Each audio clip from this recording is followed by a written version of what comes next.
द्वापर युग में पांडव वनवासी का जीवन जी रहे थे और महाकपटी दुर्योधन हस्तिनापुर में एक राजविलासी जीवन जी रहा था। एक दिन महर्षि दुर्वासा अपने शिष्यों के साथ हस्तिनापुर अतिथि बनकर पधारे थे। दुर्योधन ने काफी अच्छे तरह से उनका आतिथ्य किया। इसी पवित्र कार्य के बीच दुर्योधन ने अपने मामा शकुनी के साथ मिलकर पांडवों को परास्त करने की एक नई योजना बनाई। जब महर्षि दुर्वासा ने कहा कि हम अब भोजन करेंगे, तब दुर्योधन बोला कि ऋषियों को भोजन करना तो एक महापुण्य का कार्य है, लेकिन महर्षि दुर्वासा मैं आपसे अनुरोध करता हूँ कि इस महापुण्य को प्राप्त करने का अवसर मैं अपने बड़े भ्राता युधिष्ठिर को देना चाहूंगा।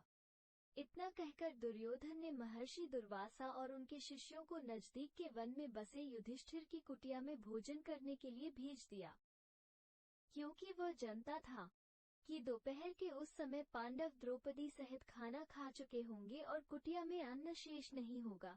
कुछ ही समय में महर्षि दुर्वासा अपने शिष्यों के साथ पांडवों की कुटिया के सामने थे।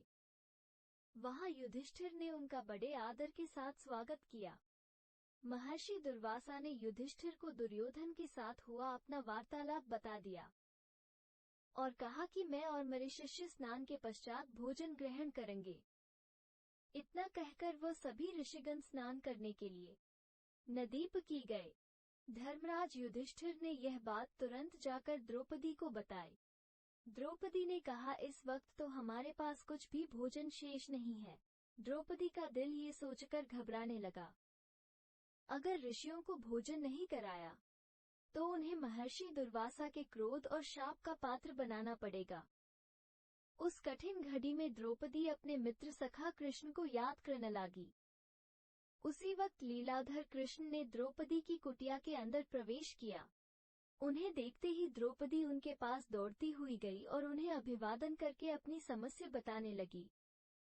कृष्ण ने कहा, द्रौपदी, तुम्हारी समस्या को कुछ समय के लिए भूल जाओ और सबसे पहले मुझे कुछ खाने को दो।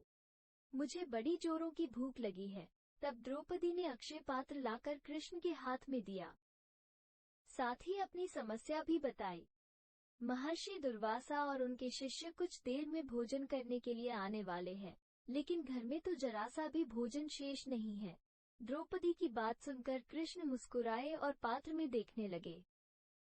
उस पात्र में चावल का सिर्फ एक दाना बचा था।